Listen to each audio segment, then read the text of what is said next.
como ya les avisé ahí el sistema, empecé a grabar la clase con la finalidad de después subirla a la plataforma.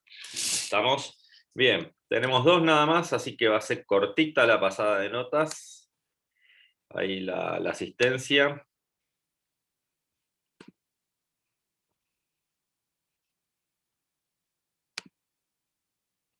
Bueno. Tenemos Vila Seca y a Magalí.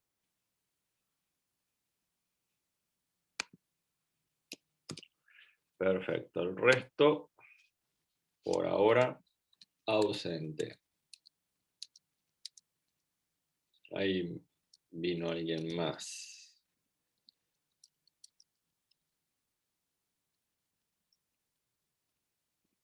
Perfecto, ahí estamos.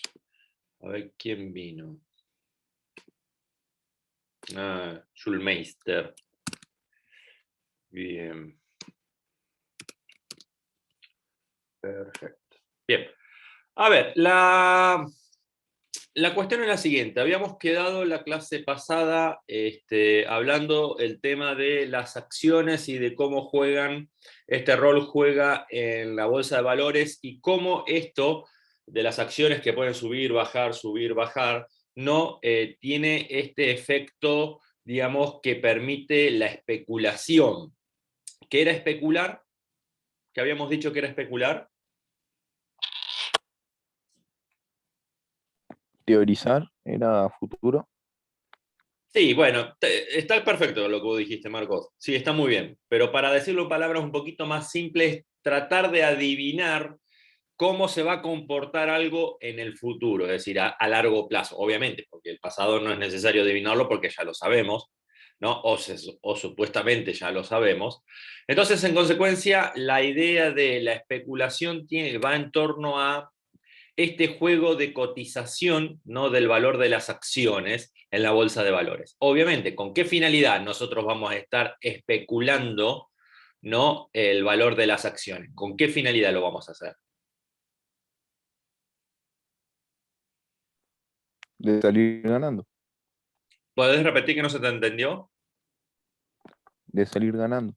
Exactamente. La lógica, ¿cuál era? Compro acciones a 10, espero un tiempito X, 2 días, 2 semanas, 2 meses, espero un tiempo y pasa de 10 a 12. Cuando llega un precio que a mí me resulta interesante y que veo que tengo una ganancia, vendo las acciones. Entonces, en esa diferencia es que yo gano. La diferencia entre lo que lo compré a lo que lo vendí. Básico esto. Y el tema es lo que tiene por ahí las acciones, es que justamente es un trabajo que uno no tiene que realizar para ganar dinero. Es decir, que la especulación tiene eso. Es, eh, a ver, ganar dinero de forma no productiva, lo diría yo.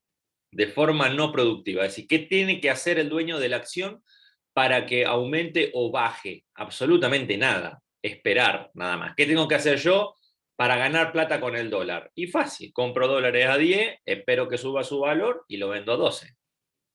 Así de simple. Y no hago nada en el medio.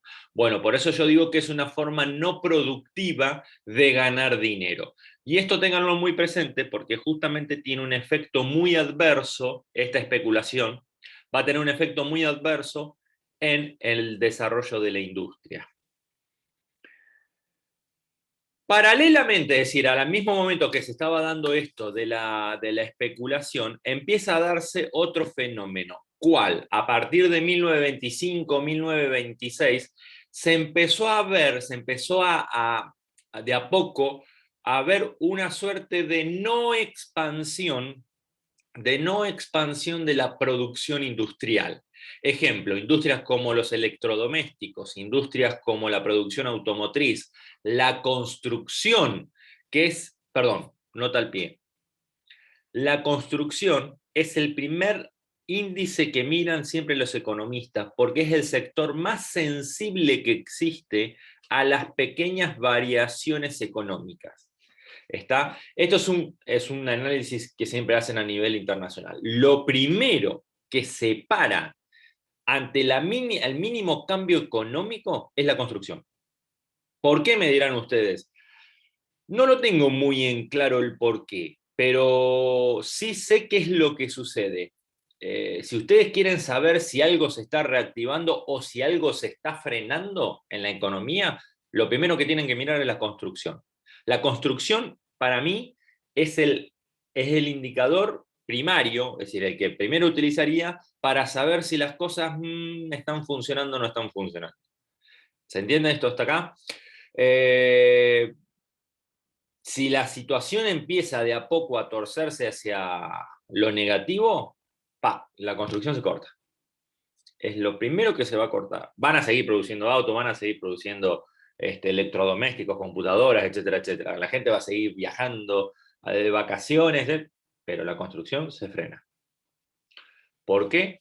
Les repito, no lo tengo muy en claro. Yo supongo que debe ser porque depende de mucho crédito y eso, el crédito es algo que se corta medio rápido.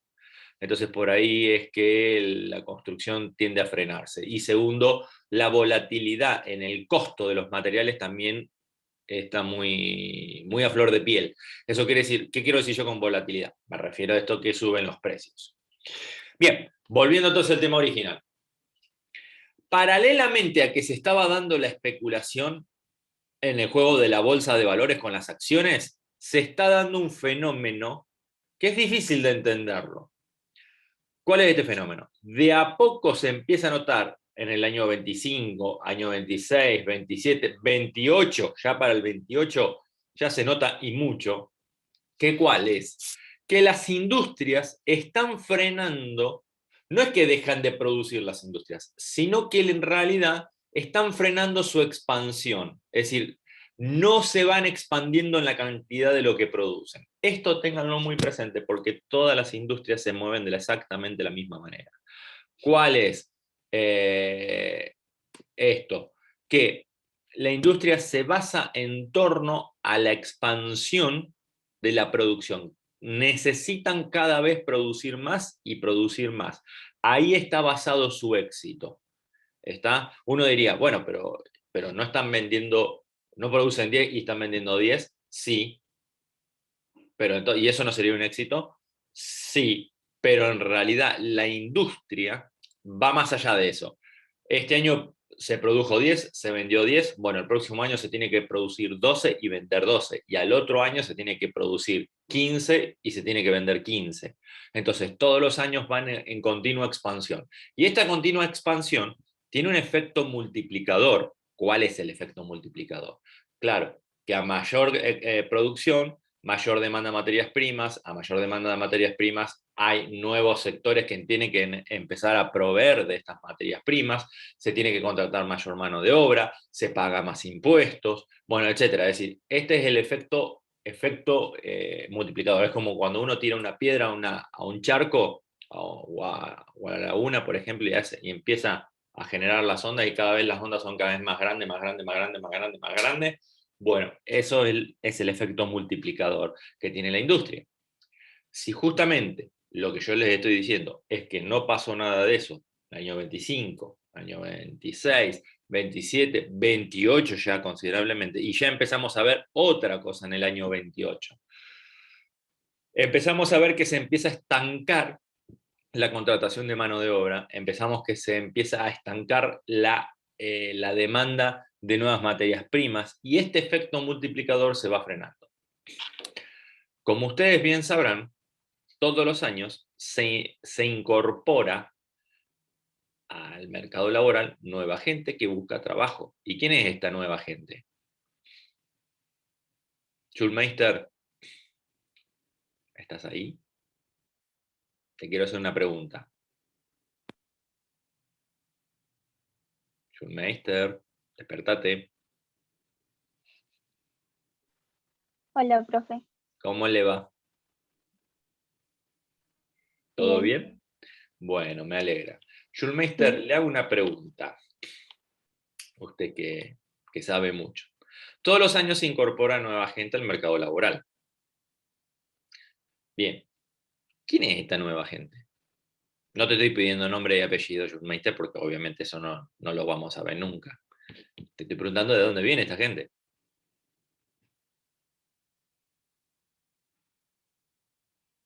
No te vayas muy lejos, Schulmeister, la respuesta está alrededor tuyo. Magalí, ¿podés ayudarla con la respuesta? Vamos de vuelta, piensen muy bien, está alrededor suyo la respuesta.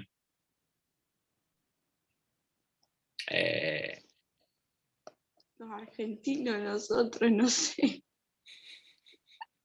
Sí, pero yo ya tengo 43 años, Magalí. Yo ya estoy en el mercado laboral. Yo formo parte del mercado laboral. ¿Quién es esta nueva gente que está llegando? A decir, ¿quiénes son? Y los adolescentes, supongo. Y claro, por eso le decía la respuesta está alrededor de ustedes. Ustedes son. Es decir, hoy, ¿qué edad tenés vos, Magalí, por ejemplo? 16. Bueno, vos ya estás casi lo mismo, estoy seguro Lucila, que debe tener también 16, si no tiene 16, está alrededor de esa edad, los mismos Marcos, lo mismo el resto de sus compañeros.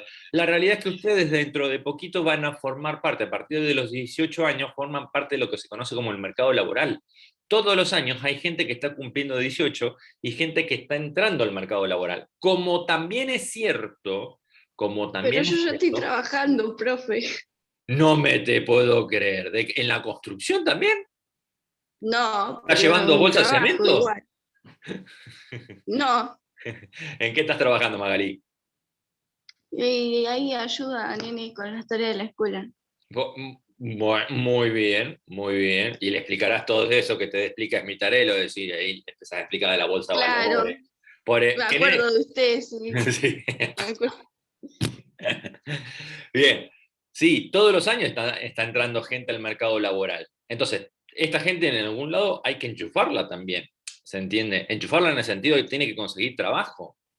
Bueno, pero también es cierto que todos los años el mercado laboral expulsa gente. ¿Quiénes son estos? Y los que se jubilan o, peor aún, los que se mueren. ¿Tá? Esto pasa todos los años. Todos los años hay un grupo que se está yendo y hay un grupo que está entrando. El tema es que el grupo que está entrando siempre es mucho más grande que el grupo que está saliendo. ¿Se entiende? Entonces, la expansión en la producción es fundamental para justamente brindar un acceso al trabajo a esta cantidad de gente, porque si no, esta diferencia de puestos de trabajo va a hacer que haya desocupación. ¿Se entiende esto? Entonces, justamente la expansión laboral es fundamental para brindar trabajo.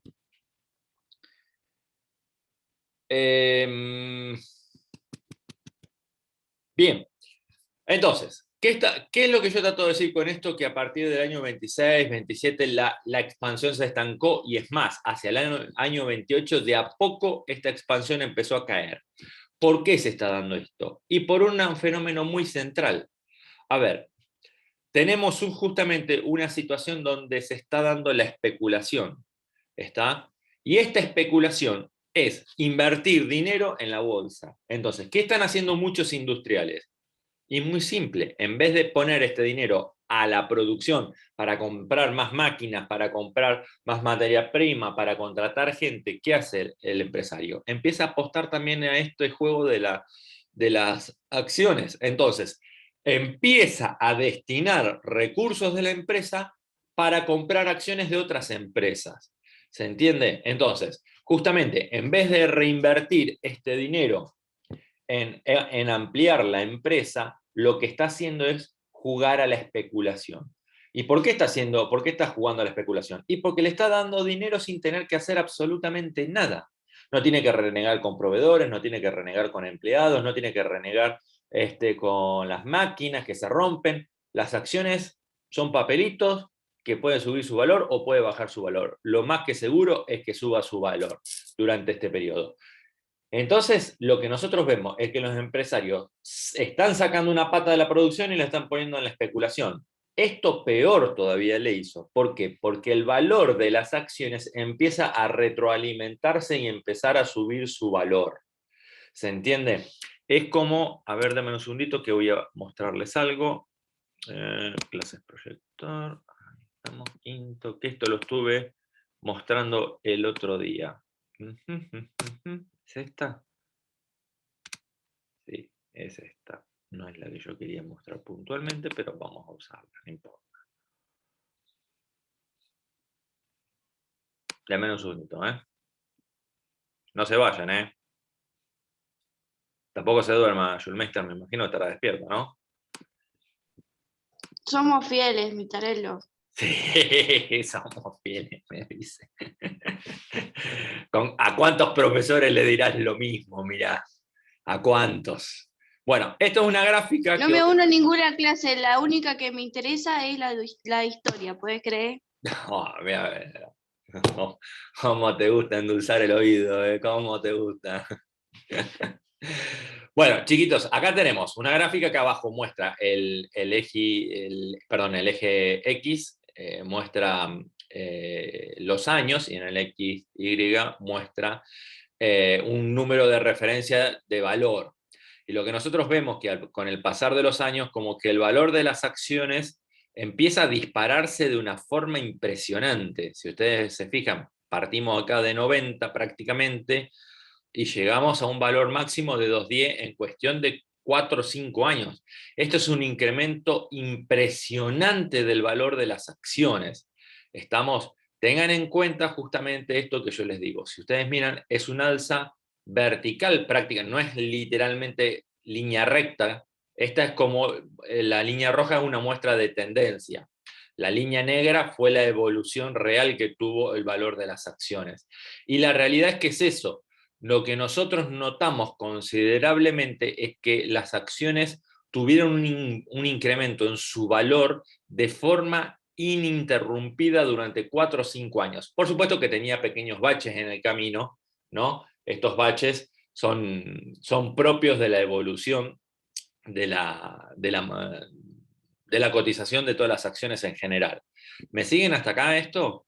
Entonces, literalmente quien compraba acciones realmente podía hacer muy buen dinero comprando acciones. El problema es que llegamos a este punto. Este punto acá, lo están viendo, ¿no? El pico, por las dudas lo voy a marcar. Llegamos acá. Este pico Sí. fue aniquilador, porque después el camino, justamente como lo marca la línea roja, fue en tendencia decreciente. Está acá, fue el primer cimbronazo, es decir, y parecía que todo se acababa y arrancaba de vuelta, pero llegamos nuevamente y acá sí ya llegó la definitiva, ¿no? Que la definitiva aniquiló literalmente a la economía norteamericana. Bien, hasta acá, ¿esto se va entendiendo? Entonces, otras señales que ustedes tienen que tener muy en cuenta son justamente esta situación en la cual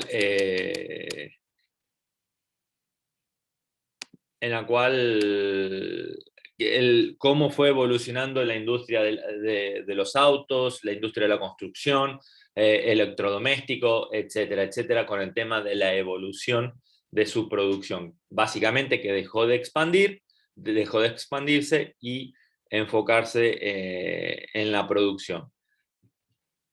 Y se empezaron a enfocar más hacia la especulación.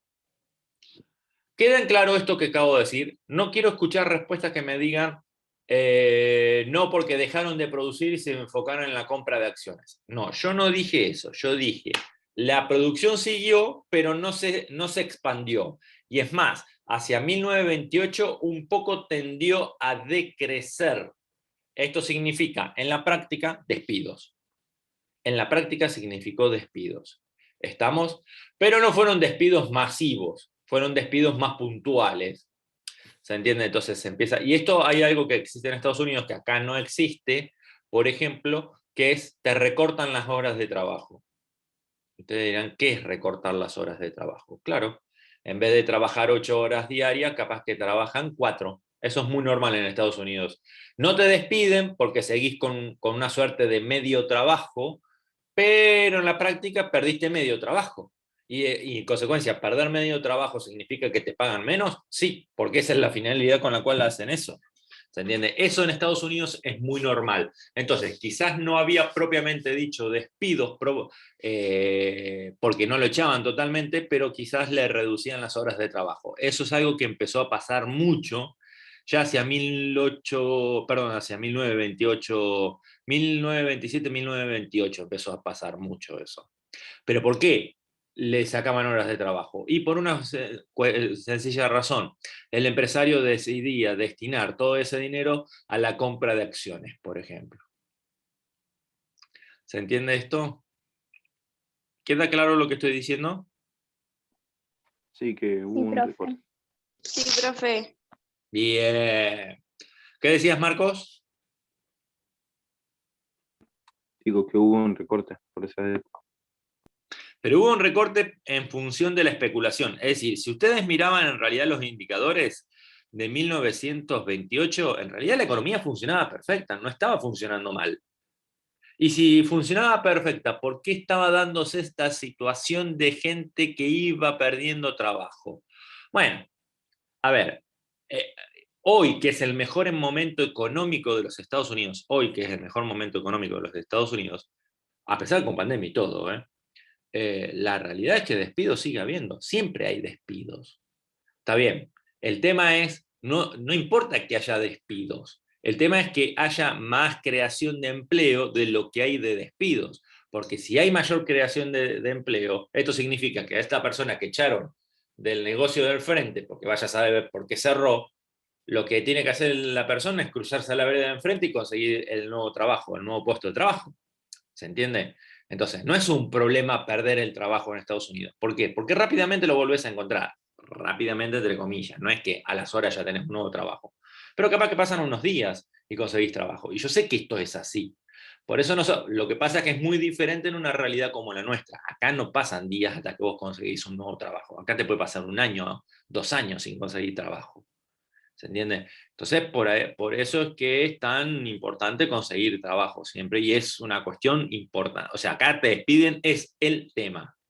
En Estados Unidos te despiden, no es el tema.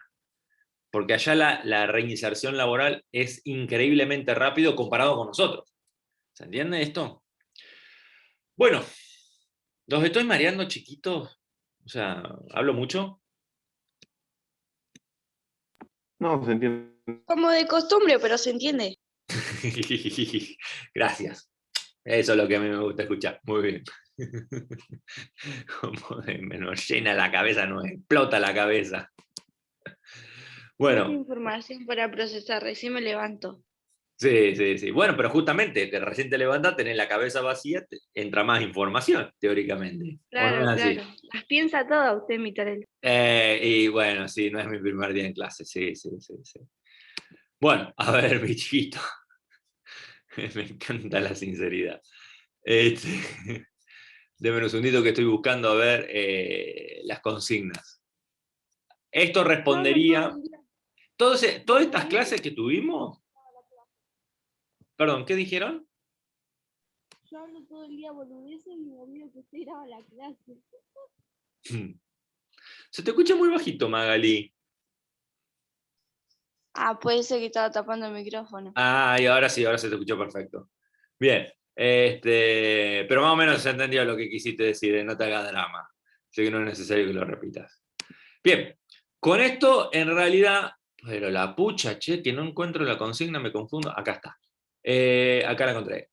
Con esto respondemos la 1A. ¿Está? Con esto ya estamos respondiendo la 1A, prácticamente, en esencia. Bien. La consigna B plantea por qué la crisis que se desató en los Estados Unidos terminó siendo una crisis mundial. Antes de eso vamos a explicar qué es lo que pasó. La realidad es que ya para 1929, bien, en realidad como lo estaba mostrando el grafiquito que estuvimos mirando recién, 1929, denme un segundito. Bien, acá lo que están viendo es 1929, fíjense, esto es 1929, y vemos que en realidad ya en febrero tenemos el primer cimbronazo. está para febrero. Y para casi octubre de 1929, acá ya tenemos el cimbronazo definitivo. ¿Está? Tengo un alumno... Ah, Ordóñez. ¿Quién llegó? Sí, Ordóñez, ¿llegaste? ¿Qué tal, Ordóñez? ¿Cómo le va? Bien, profe, ¿usted? Muy bien, muy bien. A ver, dame un segundito que voy a tratar de ponerte el presente si me deja. Como estoy haciendo la... Ahí está, te puse el presente. Bien, como estaba diciendo, están viendo el gráfico, ¿no?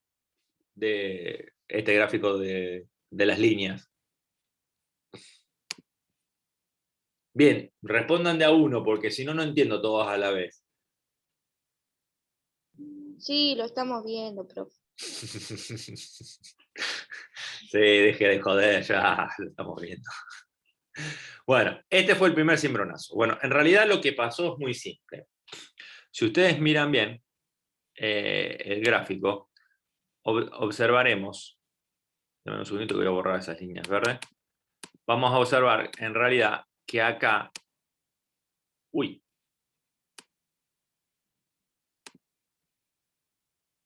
acá, vamos a observar que acá puntualmente se produjo esto de la caída, llegó a su punto máximo. ¿Qué es lo que pasó? La especulación se hizo como demasiado evidente. ¿Qué quiero decir yo con esto que se hizo demasiado evidente? Y que la especulación empezó a crecer a pasos agigantados. Y llegó un punto, una etapa, básicamente ya acá, dame un segundo, más o menos por acá, donde el valor de las acciones empezó a resultar irreal. ¿Qué quiere decir esto? Esto se llama como una ilusión, básicamente, una ilusión, sí, básicamente el valor resultó ficticio a la gente, a los poseedores de título. Y acá es cuando empieza a generarse un proceso, digamos, en esta etapa, hasta acá, empezó a generarse un proceso de, digamos, de duda en torno al valor real de las acciones. Es decir, el valor de la acción tiene que ser un reflejo de cómo va la empresa. Si la empresa va muy bien, las acciones tienen que subir, y si la empresa va muy mal, el valor de las acciones tiene que bajar. Esto es un reflejo normal y es un reflejo esperable del valor de las acciones. ¿Se entiende esto hasta acá? Bien, ahora, ejemplo, hay una acción con la cual nosotros no vamos a perder nunca. ¿Cuál? Coca-Cola, por ejemplo. La posibilidad de que Coca-Cola desaparezca en el futuro, o por lo menos en el futuro cercano, no la veo. Coca-Cola es un producto ultra vendido a nivel internacional. Nunca lo vamos a cerrar nosotros con Coca-Cola. Pero son acciones muy estables, justamente. Entonces, esto es un reflejo de cómo justamente el valor de las acciones reflejan la evolución de la empresa. Ahora, esta especulación, esta subida irreal del valor de las acciones, fue el resultado de que la gente comprara acciones, no de que la empresa cada vez le iba mejor. Y justamente yo les estaba diciendo, las empresas estaban teniendo un fenómeno de que estaban frenando su expansión, y en consecuencia, en algunas empresas empezaron a hacer despidos medios tapados, con esto que yo decía que perdían o recortaban horas de trabajo. Bueno, eso, en teoría, debería haber empezado a marcar una curva, debería haber empezado a marcar una curva descendente. ¿En qué sentido descendente? Y esto, el valor de las acciones tendría que haber empezado a hacer esto más así. ¿Está? Pero no lo hizo. ¿Y por qué no hizo esta curva descendente? Porque la gente seguía comprando acciones. Y justamente por acá, en este punto que yo les marco, es donde el valor de las acciones empezó a resultar ficticio. Es decir, ya el valor de la acción no representaba lo que realmente era esa empresa de esa acción puntual. ¿Se entiende? Y donde justamente acá hay un fenómeno que se produce que es el pánico. O sea, la gente rápidamente puede entrar en pánico y esto es lo peor que le puede pasar al mercado, entrar en pánico. Yo les voy a mostrar una imagen, a ver si la tengo esta imagen, dame un segundito. No la... Ah, sí, conseguí una, pero me haría falta más. Denme un segundito que les voy a buscar la imagen que yo quiero, que les quiero mostrar.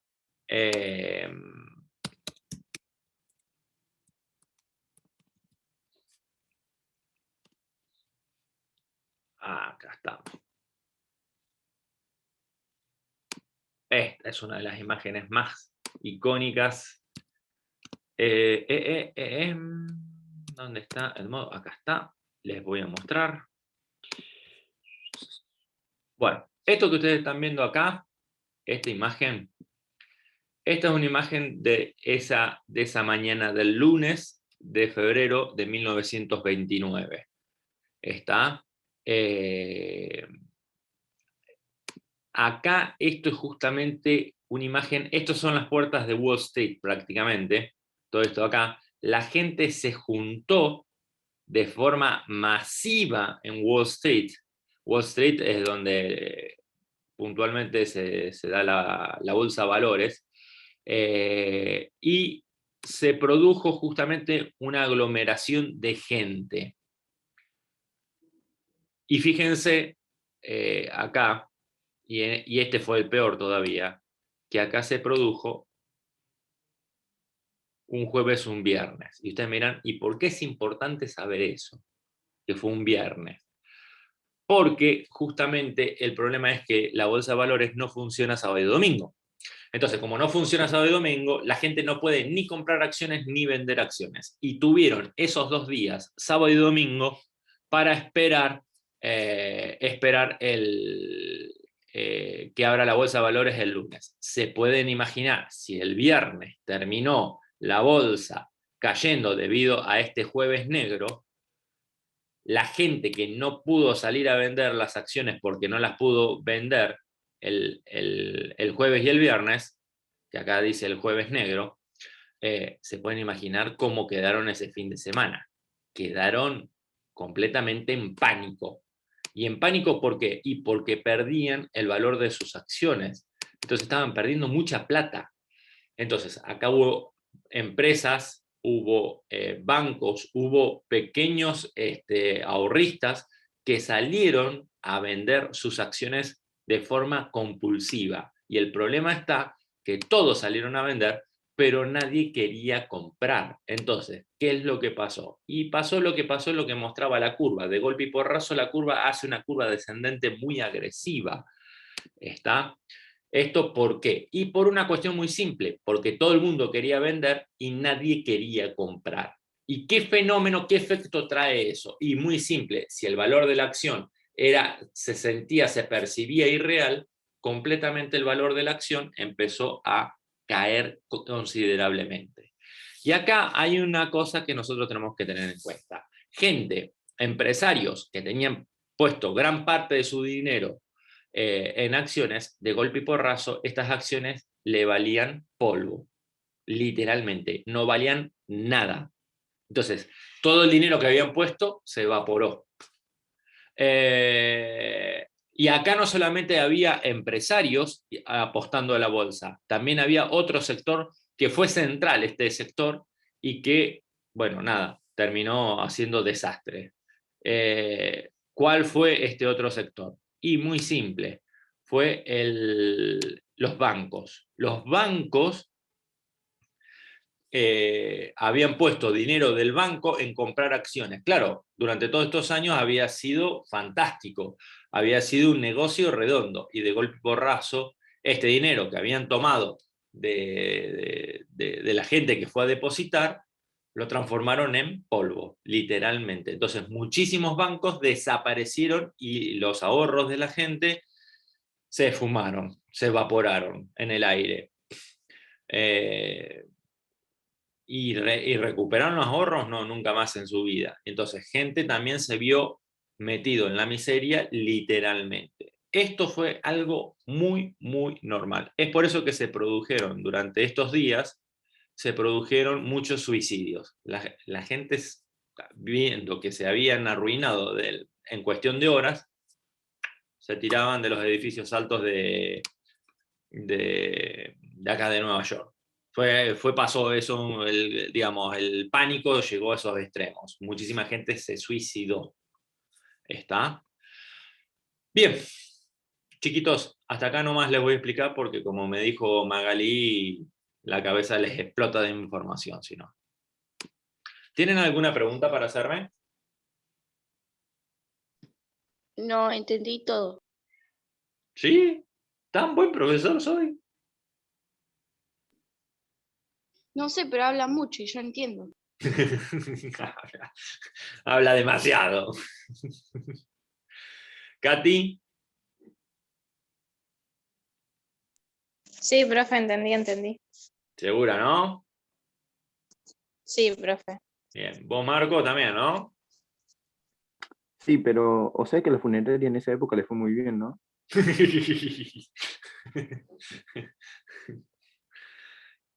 Chiste negro, Marco, pero Ay, bueno. riquitos. Sí. Hay una serie nueva en Netflix que es bastante mala. Me digo, la verdad es bastante mala, por eso la cancelaron. Hicieron un solo episodio y ya. Que se llama El Legado Júpiter. Es una serie nueva de superhéroes de Netflix. Está. No sé si tienen Netflix. Sí, tengo. Bueno, los primeros capítulos justamente es un grupo familiar que tiene una empresa de acero y se ven arruinados justamente en la crisis del 29 por el crack de la bolsa. Y que el padre de la familia se termina suicidando. Es decir, eso que pasó en realidad fue un reflejo realmente de lo que pasó en gran medida en ese periodo. Pasó mucho. Tampoco que fueron millones los que se suicidaron, pero fue un número significativo en un solo día. Ese es el tema, no es que fue pasando en diferentes días, no, fue ese día que pasó que se produjeron muchos, se arrojaban por la ventana, una cosa, o sea, porque se habían Estaba arruinado. divertido, por eso se tiraban todos. Sí, no puntualmente no fue divertido para mucha gente, pero bueno. Pero bueno, sí. Después les voy a dejar una película para que vean que está muy buena y que justamente es una historia verídica de un boxeador que se ve arruinado justamente por la crisis del 30 y porque le fue bastante mal. Y bueno, muestra las consecuencias, ¿no? De cómo él tuvo que padecer la crisis del 30. Una persona tenía muchísimo dinero y de golpe porrazo se ve en la miseria absoluta con su familia. Es una historia muy, muy interesante, una historia verídica. Les voy a dejar después el link para que miren la película. Realmente a mí me fascinó eso y muestra muy bien el contexto de lo que es la crisis del 30. ¿Está? Mírenla, chiquitos, porque es una muy buena película, en serio les digo. Se las voy a dejar en castellano, que yo sé que a ustedes no les gusta mirar películas subtituladas. No miran películas subtituladas. ¿Cómo no van a mirar películas subtituladas? Pero bueno, qué sé Yo yo. lo hago, ¿Eh? yo lo hago de vez en cuando no queda otra. ¿Vos, Magalí, mirás la película subtitulada o traducida al español? Algunas, depende cuál. Si no se puede escuchar en español, la miro subtitular. Oh, que encima mirar una película tener que leer, qué bajón, ¿eh? Dios O en mío, Y italiano. sí, es un bajón tener que mirar la película, tenés que leerla. O Bueno, en italiano, que chiquitos, es fácil de entender. ¿eh? O en italiano, que es usted fácil de piensa en entender. la gente que no sabe leer.